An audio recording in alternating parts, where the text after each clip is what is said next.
From their beginnings as high school choir members to their mainstream success in the 1990s, Boyz II Men achieved great success thanks to their incredible vocal harmonies and chart-topping R&B hits like Motown Philly and I'll Make Love to You. Still, success for the boy band wasn't straightforward, as they had to endure tragedy and the departure of a band member. In this video, we'll be revealing the secrets behind the boy band's success and exploring their journey in depth. Be sure to like the video, subscribe to the channel, and hit the notification bell for more celebrity stories. The band members first met at Philadelphia High School for the Creative and Performing Arts, where they were all voice majors and sang in the choir. However, what many people may not be aware of is that the band used to practice their intricate vocal runs in the school bathrooms. In an investigative article by the Washington Post, it was said that the acoustics of the bathroom were ideal for rehearsing.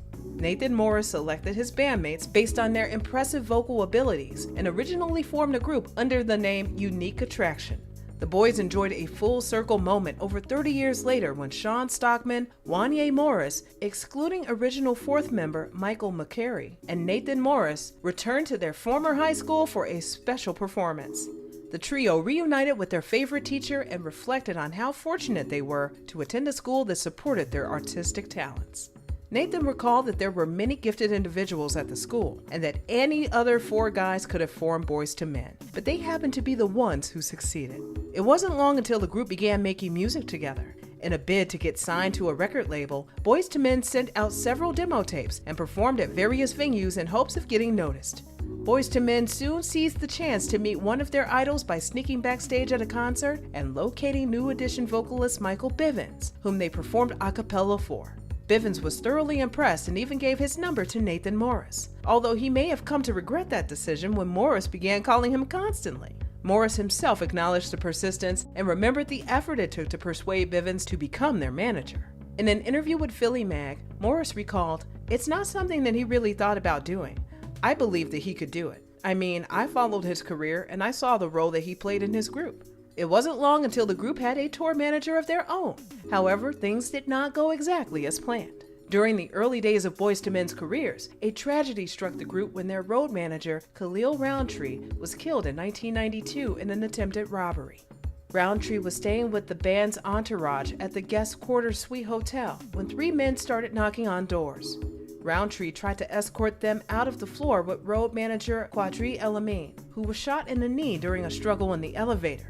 Motown Records spokesperson called the incident inexplicable, given the peaceful nature of the band and their tour manager. The spokesperson continued by saying, "Some rap, R&B, and rock groups have seedy characters that hang around with them on the road, but Boyz II Men were not that kind of group at all, and that's why it really stuns us." Nathan Morris later spoke on how the tragic death of their road manager Khalil Roundtree in Chicago had a profound impact on the band, turning their world upside down. Roundtree was more than just a road manager to them, Morris explained. He was a father figure and an important source of support and guidance.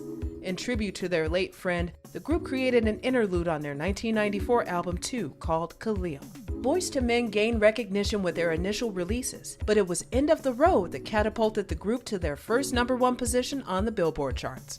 The song was an unforeseen success, according to Philly Mag, as it was initially composed as a soundtrack song for Eddie Murphy's romantic comedy Boomerang, rather than a hit single. However, after the record company included End of the Road on the band's first album, it went on to become a platinum certified record with millions of copies sold.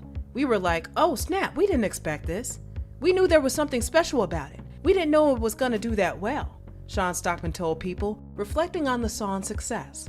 "End of the Road changed our lives. It took us to another plane internationally." Collaborating with the iconic Motown label resulted in more chart-topping hits for the band, including On Bended Knee, which replaced their previous hit I'll Make Love to You at the top of the charts. This achievement made Boyz II Men only the third group to score consecutive hits at #1 on the Billboard Hot 100, following in the footsteps of Elvis and the Beatles.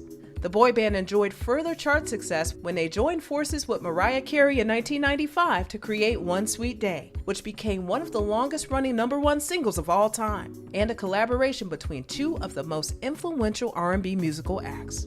The song was initially created as a tribute to people suffering from AIDS, with David Cole's death and Carey's sister's illness serving as inspiration. However, the group was also dealing with their own tragedy, the death of their tour manager, Khalil Roundtree. and Nathan Morris had already begun writing his own memorial song that sounded strikingly similar to Carey's new track. Speaking on the time Tommy Mottola invited the group to create a duet with the fantasy singer, Morris explained, "She played us the melody and the hook, and it was amazing," he revealed in Chicken Soup for the Soul. "It was almost the same song I was writing. I told her that I was working on the song with a similar melody, and while the lyrics were, of course, different, the premise was the same. They complemented each other. I sang to her the melody and lyrics of what I had written, and we merged the two."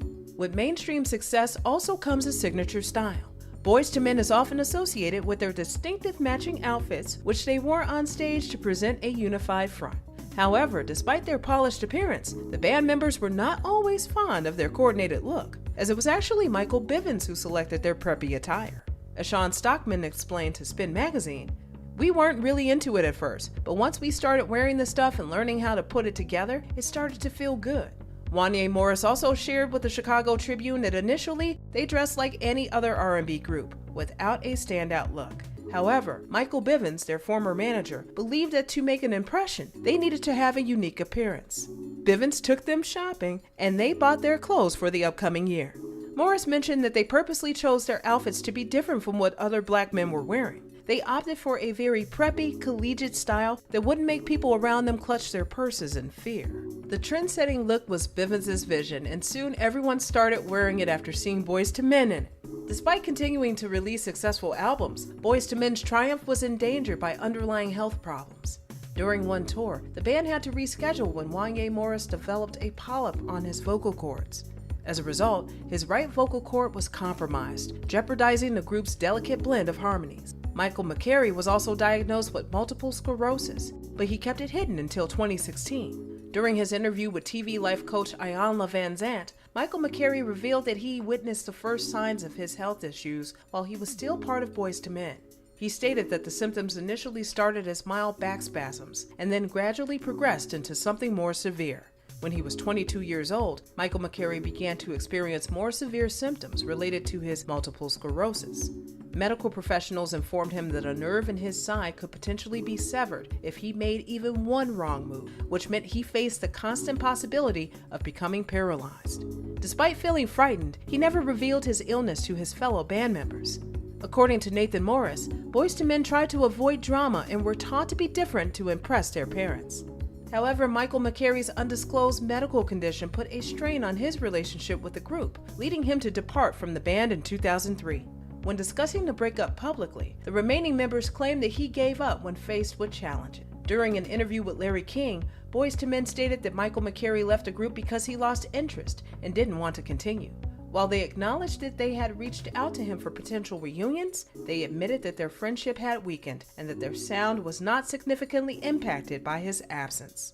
Unfortunately, these comments hurt McCary, who was not yet open about his multiple sclerosis diagnosis.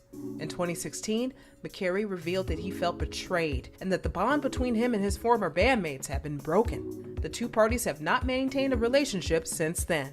The combined success of their numerous hit singles has resulted in a substantial net worth for the Boyz II Men members, with a total of $200 million. Wanya Morris, Sean Stockman, and Nathan Morris each have a net worth exceeding $60 million, while the group's former bass singer Michael McCary, who has not participated in any Boyz II Men performances for many years, is still worth $20 million. According to their interview with Forbes, the current trio of Boyz II Men has managed to stick together for over 30 years due to their decision to share their wealth equally. Nathan explained that they all receive equal payment regardless of who writes or sings a song, since the group belongs to all of them. He mentioned that after realizing his publishing check would be larger following their first album, he didn't want to make more money than his bandmates for writing their songs. He added that he didn't want anyone in the group to feel that their role was more significant than anyone else's. Stockman explained that wealth is not a status to me, it's a mentality. And when you have the type of money that these athletes and these entertainers have, and you're not taught how to value and appreciate it, not from a consumption standpoint, but from the perspective of knowing exactly what it means to have this type of wealth outside of the wealth itself, then you'll just waste it away. Recently, Boyz II Men joined the company of illustrious musicians such as Celine Dion and Lady Gaga when they made the decision to start a residency at the Mirage in Las Vegas. Nathan Morris acknowledged that putting together such performances is a lot of work, as he reflected on his ongoing efforts to keep the fans entertained. "We keep doing that," he said. "Not all of them are successful, but some are." This didn't come without drama, however. During the Netflix series This Is Pop, it was evident that some members of the group were hesitant about pursuing a residency in Las Vegas, including Wanya Morris, who expressed his opposition due to the negative connotations associated with performing in the city. Nathan Morris, on the other hand, believed that continuing to perform was crucial to the group's legacy and eventually convinced Wanya to see the long-term benefits of a Vegas residency. "We're still keeping the name of the group alive in the world," Nathan argued.